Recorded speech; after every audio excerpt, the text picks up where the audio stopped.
का प्रणाम। मैं राधे भाई कॉमेडी एक्सप्रेस के माध्यम से एक हास्य कविता प्रस्तुत कर रहा हूँ। बफे की दावत। आजकल सिस्टम बन गया है कि लोग अब बैठा करके खाना नहीं खिलाते। आप चाहे अमीर हो या गरीब हो, आजकल खाना का अलग ही अंदाज हो गया है। और वो आप चाहे करोड़ों रुपए के सूट क्यों ना पहने हो, लाखों के सूट क्यों ना पहने हो, लेकिन आपको खड़ा होकर के वो वेटर के पास मांगना ही होगा। तो मुझे एक कविता हाथ लगी थी, एक मेरे मित्र ने लिख करके दिया था और मैं वो आप लोगों के बीच शेयर करता हूँ कि आप माने या ना माने, पर हमारे लिए सबसे बड़ी आफत बफे की दावत। बफे की दावत आप लोग जानते होंगे कि आजकल थाली ले करके हम लोग उसे मैथिली के भाषा में यदि कहें तो कुकुर भोज बोलते हैं। और कुकुर भोज इसलिए बोलते हैं क्योंकि खा करके हम लोगों को खड़े खड़े खाने के लिए मिल जाता है। क्योंकि मुझे याद आता है कुत्ते की भोज के ऊपर कहानी याद आ गई कि एक बार 3 कुत्ते आपस में बात कर रहे थे, जिसमें 2 शहर के कुत्ते थे, एक गांव का। तो गांव वाला कुत्ता शहरी कुत्ता को अपने गांव घुमाने ले जाता है। गांव घूमने के लिए जब कुत्ता जाता है तो फिर वो गांव वाला कुत्ता कहता है कि चलो शहर में क्या है, मैं तुम्हें आज अपना गांव घुमाता हूं। और गांव घुमाने के लिए लेकर के चले तो वहाँ एक जगह टेंट लगी हुई थी, भोज भात की तैयारी हो रही थी। वो गांव वाला कुत्ता जो था कि देखो यहाँ पे ये भोज हो रहा है, यहाँ पर जो है तो बारी बारी से हम लोग जाएंगे और अपना पेट भर के आ जाएंगे। तो पहले गांव वाला कुत्ता कहा कि रुको, मैं ही होके आता हूँ, मैं देख के आता हूँ कि व्यवस्था कैसा है, तब गेस्ट को भेजूंगा।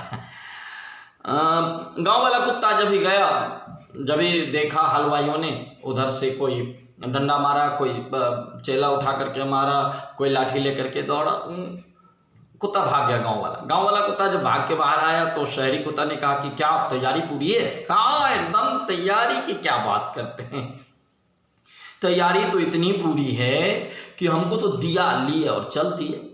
ओहो। तो जो शहर का कुत्ता दूसरा था वो कहा कि अच्छा ठीक है, अब मैं होके आता हूँ। तो गांव वाला कुत्ता कहा कि ठीक है, आप होके आइए।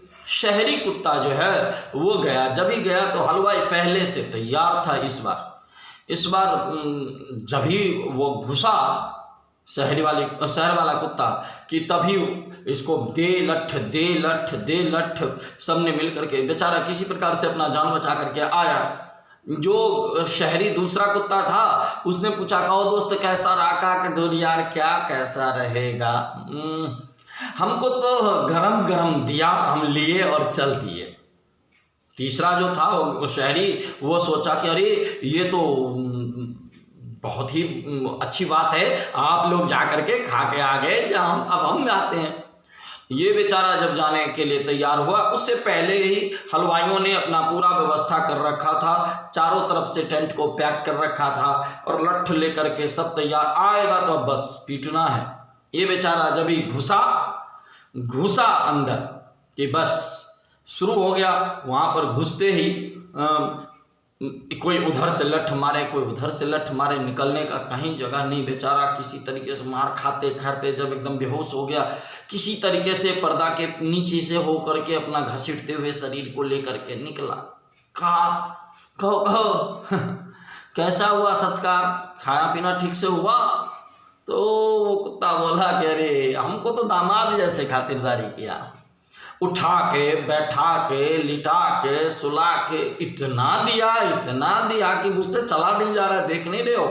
अब तो कह रहा था कि रुक जाइए थोड़ा सा और खा लीजिए। मैंने कहा नहीं, अब मुझसे चला भी नहीं जा रहा, अब रहने दीजिए। तो कुत्ते की भोज, कुकुर भोज और वही बफे की दावत। तो बफे की दावत, कुकुर भोज।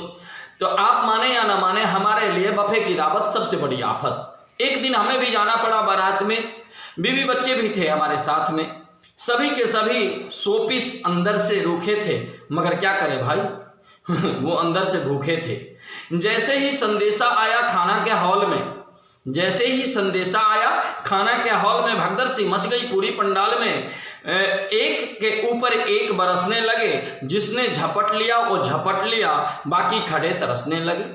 ये बफे सिस्टम की होती है। एक व्यक्ति हाथ में प्लेट लिए हुए था, इधर उधर चक्कर लगा रहा था।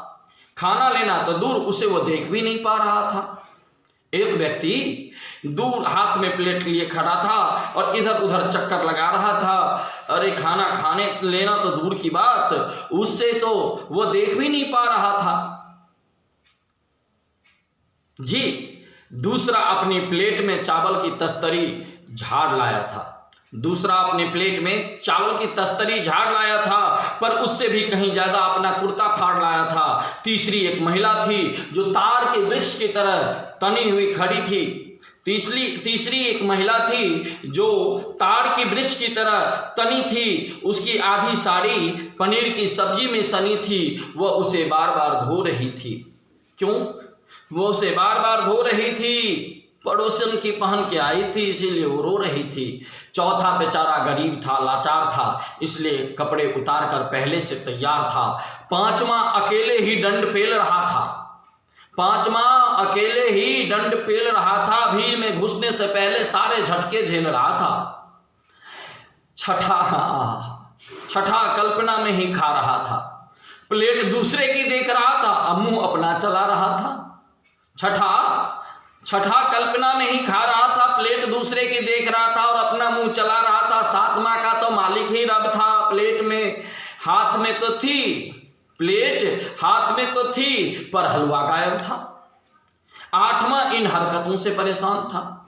आठवां इन हरकतों से इसलिए परेशान था क्योंकि उसे खाना खाने से ज्यादा अपने बीवी बच्चे पर ध्यान था। अजीब हरकतें कर रहा था। खाना खाने के बजाय अपनी जेबें भर रहा था। दसवां स्वयं लड़की का बाप था।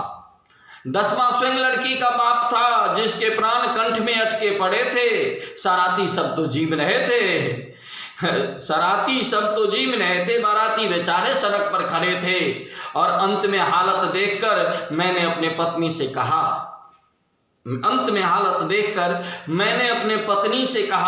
कि डियर लौट चलो सही सलामत। सुनते ही वह बिगड़ गई।